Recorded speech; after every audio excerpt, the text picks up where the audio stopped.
Welcome back to Cherry vlogs Kannada. ನಾನು ಸರಸ್ವತಿ. ಎಲ್ಲರೂ ಹೇಗಿದ್ದೀರಾ? ಚೆನ್ನಾಗಿದ್ದೀರಾ? ನಾವು ಕೂಡ ತುಂಬ ಚೆನ್ನಾಗಿದ್ದೀವಿ ಅಂತ ಹೇಳ್ತಾ ಇವತ್ತಿನ ವೀಡಿಯೋನ ಸ್ಟಾರ್ಟ್ ಮಾಡ್ತಾ ಇದ್ದೀನಿ.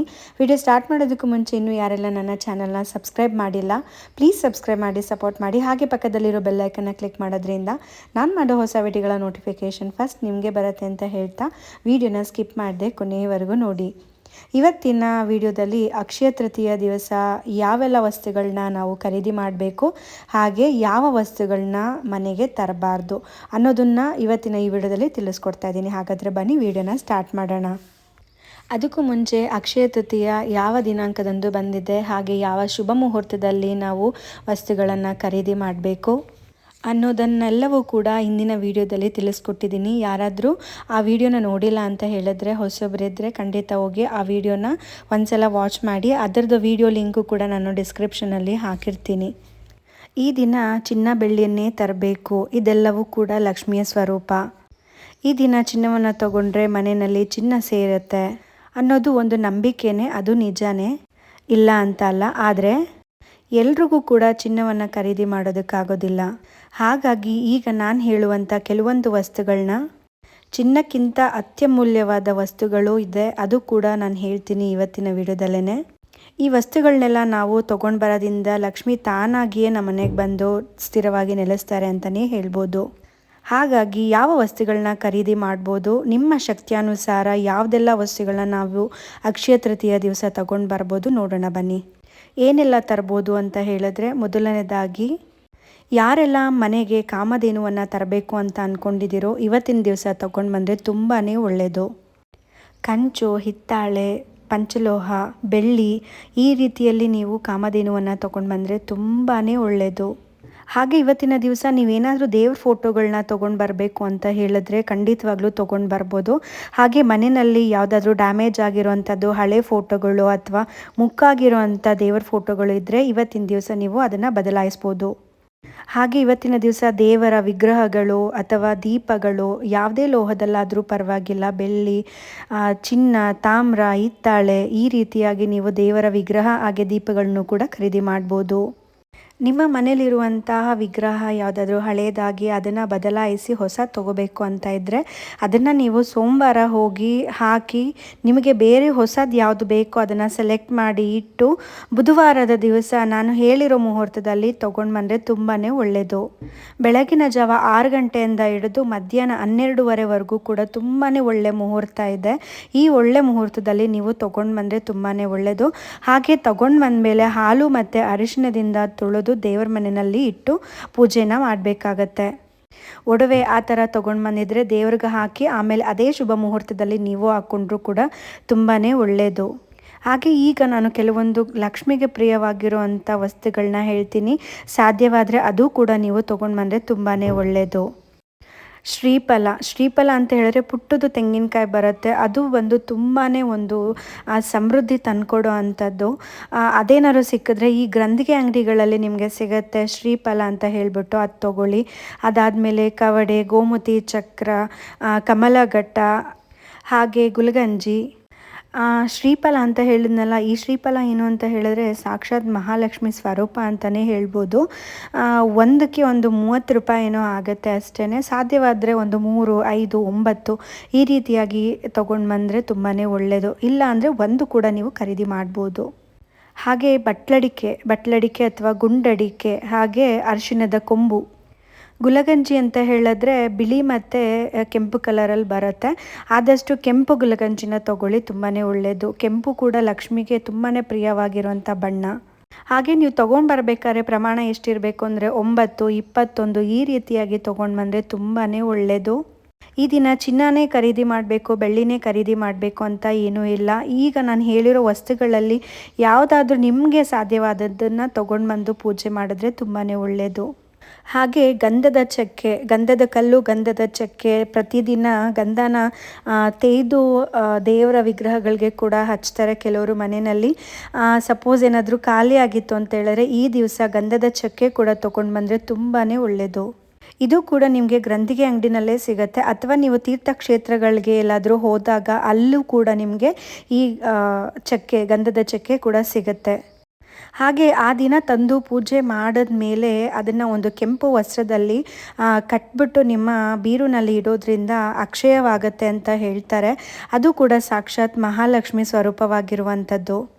ಈ ರೀತಿಯಾಗಿ ಮಾಡೋದ್ರಿಂದ ನಿಮ್ಮ ಮನೆಯಲ್ಲಿ ಯಾವಾಗಲೂ ಕೂಡ ಹಣದ ಸಮಸ್ಯೆ ಬರೋದೇ ಇಲ್ಲ ಅಂತಲೇ ಹೇಳ್ಬೋದು. ಇನ್ನು ಸಾಕಷ್ಟು ಜನ ವರಮಹಾಲಕ್ಷ್ಮಿ ಹಬ್ಬ ಬರೋದಕ್ಕೆ ಮುಂಚೆನೇ ಇದೆಲ್ಲ ಪ್ಲ್ಯಾನ್ ಮಾಡಿರ್ತೀರಲ್ವ, ಆವಾಗ ತೊಗೊಳ್ಳೋ ಬದಲು ಇವಾಗಲೇ ತೊಗೊಳ್ಳೋದ್ರಿಂದ ನಿಮಗೆ ತುಂಬಾ ಒಳ್ಳೆಯದು. ಹಾಗೆ ಆ ವಸ್ತುಗಳು ಎಲ್ಲ ಅಕ್ಷಯವಾಗತ್ತೆ ಅಂತಲೇ ಹೇಳ್ಬೋದು. ಹಾಗೆ ನೀವು ವರಮಹಾಲಕ್ಷ್ಮಿ ಹಬ್ಬಕ್ಕೆ ಸೀರೆನ ತೊಗೊಳ್ತೀರಲ್ವಾ, ಎಂತೆಂಥೋ ಸೀರೆನೋ ತೊಗೊಳ್ಳೋ ಬದಲು ಒಂದು ರೇಷ್ಮೆ ಸೀರೆನ ತೆಗೆದಿಟ್ಕೊಂಡ್ರೂ ಕೂಡ ತುಂಬಾ ಒಳ್ಳೆಯದು. ಹಾಗೆ ಬೆಳ್ಳಿನ ದೇವಿಯ ಮುಖವಾಡ ತೊಗೊಳ್ತೀರಾ ಅಂದರೆ ಈ ಸಮಯದಲ್ಲಿ ತೊಗೋಬೋದು. ಹಾಗೆ ಬೆಳ್ಳಿ ದೀಪ, ಬೆಳ್ಳಿ ತಟ್ಟೆ ಅಥವಾ ಚಿನ್ನದ ಏನಾದರೂ ಆಭರಣಗಳನ್ನ ಖರೀದಿ ಮಾಡಬೇಕು ಅಂತ ಅಂದ್ಕೊಂಡಿದ್ರೆ ಇವತ್ತಿನ ದಿವಸ ಖರೀದಿ ಮಾಡಿ ಇಟ್ಕೊಂಡ್ರೆ ನಿಮಗೆ ಹಬ್ಬಕ್ಕೂ ಕೂಡ ತುಂಬಾ ಉಪಯುಕ್ತವಾಗುತ್ತೆ. ಹಾಗೆ ಇವತ್ತಿನ ದಿವಸ ಧಾನ್ಯಗಳನ್ನು ಕೂಡ ತೊಗೊಂಡು ಬಂದರೆ ತುಂಬಾ ಒಳ್ಳೆಯದು. ಚಿನ್ನ, ಬೆಳ್ಳಿ ಅಥವಾ ಲಕ್ಷ್ಮಿಗೆ ಪ್ರಿಯವಾಗಿರೋಂಥ ವಸ್ತುಗಳು ಹಾಗೆ ದಿನಸಿ ಪದಾರ್ಥಗಳನ್ನು ಕೂಡ ತೊಗೊಂಡು ಬಂದರೆ ತುಂಬಾ ಒಳ್ಳೆಯದು. ಧಾನ್ಯ ಅಂತ ಏನು ತೊಗೊಂಡು ಬರ್ಬೋದು ಅಂತ ಹೇಳಿದ್ರೆ ಬನ್ನಿ ಇವಾಗ ತಿಳಿಸ್ಕೊಡ್ತೀನಿ. ಇಂಥದ್ದೇ ವಸ್ತು ತೊಗೊಂಡು ಬರಬೇಕು ಅಂತ ಏನೂ ಇಲ್ಲ. ಧಾನ್ಯಗಳಲ್ಲಿ ಎಲ್ಲ ರೀತಿಯ ಧಾನ್ಯಗಳನ್ನು ಕೂಡ ತೊಗೊಂಡು ಬರ್ಬೋದು. ಉಪ್ಪು, ಅರಿಶಿನ, ಕೊಂಬು, ಅಕ್ಕಿ, ಬೆಲ್ಲ. ಹಾಗೆ ಇವತ್ತಿನ ದಿವಸ ನೀವು ಹೊಸ ಪರ್ಕೆಯನ್ನು ಕೂಡ ತೊಗೊಂಡು ಬರ್ಬೋದು. ಇಷ್ಟೆಲ್ಲ ವಸ್ತುಗಳನ್ನ ಖರೀದಿ ಮಾಡೋಕ್ಕಾಗಲ್ಲ ಅಂತ ಇದ್ದರೆ ಅಟ್ಲೀಸ್ಟ್ ಒಂದು ಕಲ್ಲುಪ್ಪಿನ ಪ್ಯಾಕೆಟ್ನ ತೊಗೊಂಡು ಬಂದು ದೇವ್ರ ಮನೆಯಲ್ಲಿಟ್ಟು ಅರಿಶಿನ, ಕುಂಕುಮ, ಒಂದು ಕೆಂಪು ಹೂವನ್ನು ಇಟ್ಟು ಪೂಜೆ ಮಾಡಿ ಆ ದಿನ ನೀವು ಮನೆಗೆ ಅಡುಗೆ ಏನು ಮಾಡ್ತೀರಾ ಆ ಅಡುಗೆನಲ್ಲಿ ಈ ಉಪ್ಪನ್ನು ಬಳಸೋದ್ರಿಂದ ಆರೋಗ್ಯ ಕೂಡ ವೃದ್ಧಿ ಆಗತ್ತೆ. ಹಾಗೆ ಆ ಉಪ್ಪು ಕೂಡ ಸಾಕ್ಷಾತ್ ಮಹಾಲಕ್ಷ್ಮಿಯ ಸ್ವರೂಪ ಅಂತ ಹೇಳ್ಬೋದು. ಇದು ಕೂಡ ಅಕ್ಷಯವಾಗತ್ತೆ ಅಂತ ಹೇಳಲಾಗತ್ತೆ. ಹಾಗೆ ಪೂರ್ತಿಯಾಗಿ ದಿನಸಿ ಪದಾರ್ಥನ ತೊಗೊಂಡು ಬರೋಕ್ಕಾಗಲ್ಲ ಅಂತ ಹೇಳಿದ್ರೆ ತುಪ್ಪ, ಬೆಲ್ಲ, ಉಪ್ಪು ಹಾಗೆ ಅರಿಶಿಣದ ಕೊಂಬು ಇದಿಷ್ಟನ್ನು ತೊಗೊಂಡು ಬಂದು ಪೂಜೆ ಮಾಡಿದ್ರೂ ಕೂಡ ತುಂಬಾ ಒಳ್ಳೆಯದು. ಹಾಗೆ ಇವತ್ತಿನ ದಿವಸ ವಾಸ್ತುದೋಷ ನಿವಾರಣೆಗೆ ನಾನಿವಾಗ ಏನು ಹೇಳ್ತೀನಿ ಆ ವಸ್ತುಗಳನ್ನು ಕೂಡ ತೊಗೊಂಡು ಬಂದರೆ ತುಂಬಾ ಒಳ್ಳೆಯದು. ನವಿಲ್ಗರಿ, ಕೊಳಲು, ಕಡಗೋಲು, ಆಮೆ ಮತ್ತು ಕಾಮಧೇನು ನಾನು ಮೊದಲೇ ಹೇಳಿದ್ದೀನಿ. ಇವತ್ತಿನ ದಿವಸ ಕಾಮಧೇನು ತೊಗೊಂಡು ಬಂದರೆ ತುಂಬಾ ಒಳ್ಳೆಯದು. ಹಾಗೆ ಇವತ್ತಿನ ದಿವಸ ಬೆಳ್ಳಿಯ ವಸ್ತುಗಳೇನಾದ್ರು ತೊಗೊಳ್ಬೇಕು ಅಂತ ಇದ್ದರೆ ಅಥವಾ ರಾಶಿಗೆ ಸಂಬಂಧಪಟ್ಟಿರೋ ವಸ್ತುಗಳನ್ನ ತೊಗೋಬೇಕು ಅಂತ ಇದ್ದರೆ ಕಾಲ್ಗೆಜ್ಜೆ, ಕಾಲುಂಗುರ, ಹಾಗೆ ಹವಳ, ಮುತ್ತು ಇದನ್ನೆಲ್ಲ ಕೂಡ ತೊಗೊಂಡು ಬಂದು ದೇವರ ಹತ್ತಿರ ಇಟ್ಟು ಪೂಜೆ ಮಾಡಿ ಅದನ್ನು ಮತ್ತೆ ಅದೇ ಒಂದು ಶುಭ ಮುಹೂರ್ತದಲ್ಲಿ ಕೂಡ ನೀವು ಹಾಕ್ಕೊಳ್ಳೋದ್ರಿಂದ ಈ ವಸ್ತುಗಳೆಲ್ಲ ಅಕ್ಷಯವಾಗತ್ತೆ ಅಂತಲೇ ಹೇಳ್ಬೋದು. ಪೂಜೆ ಮಾಡೋದಕ್ಕಿಂತ ಮುಂಚೆ ಈ ವಸ್ತುಗಳನ್ನೆಲ್ಲ ತೊಗೊಂಡು ಬಂದು ಹಾಲು ಮತ್ತು ಅರಿಶಿಣದಲ್ಲಿ ತೊಳೆದು ಒಂದು ಹಳದಿ ಬಟ್ಟೆಯಲ್ಲಿ ಅದನ್ನು ಇಟ್ಟು ಪೂಜೆಯನ್ನು ಮಾಡಿ, ಅಂದರೆ ಆಭರಣಗಳು ಬೆಳ್ಳಿ ವಸ್ತುಗಳು ತಂದರೆ ಈ ಥರ ಮಾಡಿ, ಅಥವಾ ನೀವು ದಿನಸಿ ಪದಾರ್ಥ ಅಂಥವನ್ನೆಲ್ಲ ತೊಗೊಂಡು ಬಂದಾಗ ಒಂದು ಮಣೆ ಮೇಲಿಟ್ಟು ಅದಕ್ಕೆ ಅರಿಶಿಣ, ಕುಂಕುಮ, ಒಂದು ಕೆಂಪುವನ್ನು ಇಟ್ಟು ಪೂಜೆಯನ್ನು ಮಾಡ್ಬೋದು. ಒಡವೆ ಏನಾದ್ರು ತೊಗೊಂಡು ಬಂದಿದ್ದರೆ 6 ಗಂಟೆಯಿಂದ 2 ಗಂಟೆ ಒಳಗಡೆ ಈ ಶುಭ ಮುಹೂರ್ತದಲ್ಲಿ ನೀವು ಇದನ್ನು ಪೂಜೆ ಮಾಡಿ ಆಗಲೇ ಧರಿಸ್ಕೊಂಡ್ರೂ ಕೂಡ ತುಂಬಾ ಒಳ್ಳೆಯದು. ಅದರಲ್ಲೂ ಇನ್ನೂ ತುಂಬ ಶುಭ ಮುಹೂರ್ತ ಅಂದರೆ 12-12:30 ಒಳಗಡೆ ನೀವು ಹಾಕ್ಕೊಳ್ಳೋದು ತುಂಬಾ ಒಂದು ಒಳ್ಳೆ ಮುಹೂರ್ತ ಅಂತಲೇ ಹೇಳ್ಬೋದು. ಏನು ಅಂದರೆ ಖರೀದಿ ಮಾಡೋರು ಅವತ್ತಿನ ದಿವಸನೇ ಹೋಗಿ ಶಾಪಿಂಗ್ ಎಲ್ಲ ಮಾಡಿ ತೊಗೊಂಡು ಬಂದು ಪೂಜೆ ಮಾಡಿ ಹಾಕ್ಕೊಳ್ಳೋದು ಎಲ್ಲ ಒಂದು ಕಷ್ಟದ ಕೆಲಸ ಅಂತಲೇ ಹೇಳ್ಬೋದು. ಪ್ಲ್ಯಾನ್ ಇತ್ತು ಅಂದರೆ ಹಿಂದಿನ ದಿವಸನೇ ತೊಗೊಂಡು ಬಂದು ಅದನ್ನು ಪೂಜೆ ಮಾಡಿ ಹಾಕೋಬೋದು. ಅದು ತುಂಬಾ ಒಳ್ಳೆಯದು. ಹಾಗೆ ಇವತ್ತಿನ ದಿವಸ ನೀವು ಮನೆಗೆ ಗಿಡಗಳನ್ನೇನಾದ್ರು ತೊಗೊಂಡು ಬರಬೇಕು ಅಂತ ಪ್ಲ್ಯಾನ್ ಮಾಡಿದರೆ ಇವತ್ತಿನ ದಿವಸ ತೊಗೊಂಡು ಬಂದರೆ ತುಂಬಾ ಒಳ್ಳೆಯದು. ತುಳಸಿ ಗಿಡ, ವಿಳೆದೆಲೆ ಗಿಡ, ಮಲ್ಲಿಗೆ ಗಿಡ, ದಾಸವಾಳ, ಶಾಮಂತಿಗೆ ಈ ರೀತಿಯಾದ ಗಿಡಗಳನ್ನು ಕೂಡ ಇವತ್ತಿನ ದಿವಸ ನೀವು ತೊಗೊಂಡು ಬಂದು ನೆಟ್ಟರೆ ತುಂಬಾ ಒಳ್ಳೆಯದು.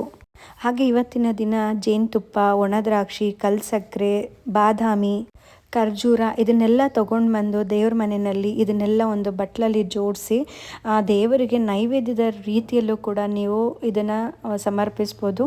ಇದು ಕೂಡ ತುಂಬಾ ಒಳ್ಳೆಯದು. ಹಾಗೆ ಇವತ್ತಿನ ದಿವಸ ಏಲಕ್ಕಿ, ಲವಂಗ ಇದನ್ನು ಕೂಡ ತೊಗೊಂಡು ಬಂದಿಟ್ಟು ದೇವ್ರ ಮನೆಯಲ್ಲಿ ಪೂಜೆ ಮಾಡೋದ್ರಿಂದ ತುಂಬಾ ಒಳ್ಳೆಯದು.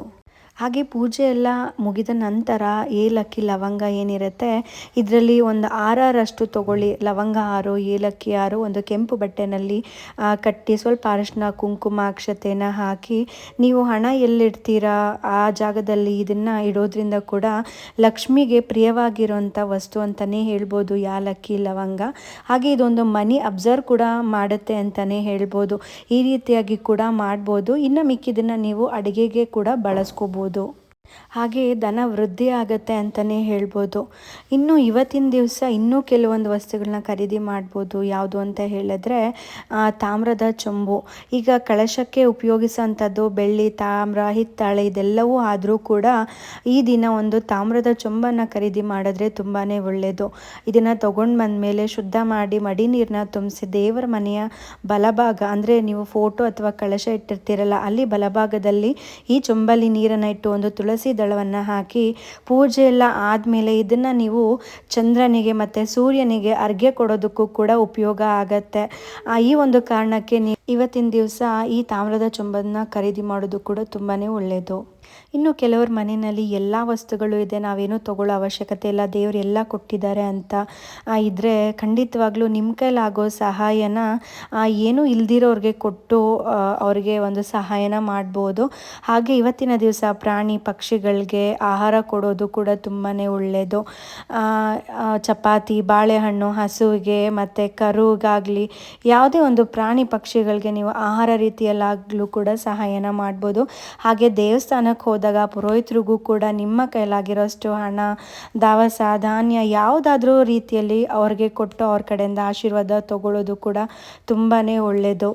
ಹಾಗೆಯೇ ಬೇಕು ಅಂತ ಅವಶ್ಯಕತೆ ಇರೋರಿಗೆ ನೀವು ಕೊಡಿಸಿ ನೋಡಿ. ಅದು ಒಂದು ನಿಮಗೆ ಮನಸ್ಸಲ್ಲಾಗುವಂಥ ಒಂದು ಖುಷಿ ಏನಿರುತ್ತೆ ಅದು ಎಷ್ಟೇ ಕೋಟಿ ಕೊಟ್ಟರೂ ಅದು ಸಮನೇ ಆಗೋದಿಲ್ಲ.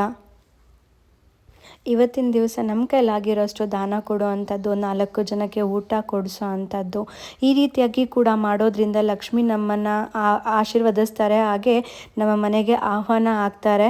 ನಾವು ಚಿನ್ನನೇ ಖರೀದಿ ಮಾಡಬೇಕು, ಇಂಥದ್ದೇ ವಸ್ತು ಖರೀದಿ ಮಾಡಬೇಕು ಅಂತಲ್ಲ. ಈ ರೀತಿಯಾಗಿ ನಮ್ಮ ಕೈಲಿಂದ ಒಂದು 4 ಜನಕ್ಕೆ ಸಹಾಯ ಮಾಡೋದ್ರಿಂದ ಕೂಡ ಲಕ್ಷ್ಮಿ ನಮ್ಮನ್ನು ಒಲಿತಾರೆ ಅಂತಲೇ ಹೇಳ್ಬೋದು. ಇವತ್ತಿನ ದಿವಸ ದಾನ ಧರ್ಮ ಕೂಡ ತುಂಬಾ ಒಳ್ಳೆಯದು. ಈ ರೂಪದಲ್ಲಿ ಮಹಾಲಕ್ಷ್ಮಿ ನಮ್ಮ ಮನೆಗೆ ಬರ್ತಾರೆ ಅಂತಲೇ ಹೇಳ್ಬೋದು. ಹಾಗೆ ಇವತ್ತಿನ ದಿವಸ ಮದುವೆ ಆಗಲಿ, ಗೃಹ ಪ್ರವೇಶ ಆಗಲಿ ಅಥವಾ ಹೊಸ ಮನೆ ಹಾಲುಗ್ಸೋದಕ್ಕಾಗಲಿ ಈ ದಿನ ಮಾಡಿದ್ರೆ ತುಂಬಾ ಒಳ್ಳೆಯದು. ಯಾಕಂದರೆ ಈ ವರ್ಷದ ಅಕ್ಷಯ ತೃತೀಯ ಏನಿದೆ ಅದು ನಕ್ಷತ್ರ ಮತ್ತು ಯೋಗ ಎಲ್ಲ ಕೂಡ ತುಂಬ ಚೆನ್ನಾಗಿ ಇರೋದ್ರಿಂದ ಅಕ್ಷಯ ತೃತೀಯ ಈ ವರ್ಷ ತುಂಬಾ ಉತ್ತಮವಾಗಿರುತ್ತೆ ನಿಮ್ಮ ಜೀವನದಲ್ಲಿ ಅಂತಲೇ ಹೇಳ್ಬೋದು. ಹಾಗೆ ಈ ವರ್ಷದ ಅಕ್ಷಯ ತೃತೀಯ ನಿಮ್ಮ ಬಾಳಲ್ಲಿ ಒಂದು ಸುಖ, ಶಾಂತಿ, ನೆಮ್ಮದಿನ ಕೊಡಲಿ ಅಂತ ನಾನು ಆ ಮಹಾಲಕ್ಷ್ಮಿ ಹತ್ರ ಕೇಳ್ಕೊಳ್ತೀನಿ. ಹಾಗೆ ಇವತ್ತಿನ ದಿವಸ ಯಾವೆಲ್ಲ ವಸ್ತುಗಳನ್ನ ಖರೀದಿ ಮಾಡಬಾರ್ದು ಅಂತ ಬನ್ನಿ ಇವಾಗ ನೋಡೋಣ. ಪ್ಲಾಸ್ಟಿಕ್ ವಸ್ತು, ಸ್ಟೀಲ್ ವಸ್ತು, ಕಬ್ಬಿಣ, ಹಾಗೆ ಚಪ್ಪಲಿ, ಪಾದರಕ್ಷೆ, ಗಡಿಯಾರ, ಛತ್ರಿ ಈ ರೀತಿಯಾದ ವಸ್ತುಗಳನ್ನ ಇವತ್ತಿನ ದಿವಸ ಖರೀದಿ ಮಾಡಬಾರ್ದು. ನೋಡಿದ್ರಲ್ಲ ಸ್ನೇಹಿತರೆ, ಇವತ್ತಿನ ವಿಡಿಯೋ ಏನಾದ್ರು ನಿಮ್ಗೆ ಇಷ್ಟ ಆಯಿತು ಅಂದರೆ ಆದಷ್ಟು ಶೇರ್ ಮಾಡಿ. ಮತ್ತಷ್ಟು ಒಳ್ಳೆ ಕಂಟೆಂಟ್ಗಳ ಜೊತೆ ನಾನು ನಿಮಗೆ ಸಿಗ್ತೀನಿ. ಅಲ್ಲಿವರೆಗೂ ನಮಸ್ಕಾರ.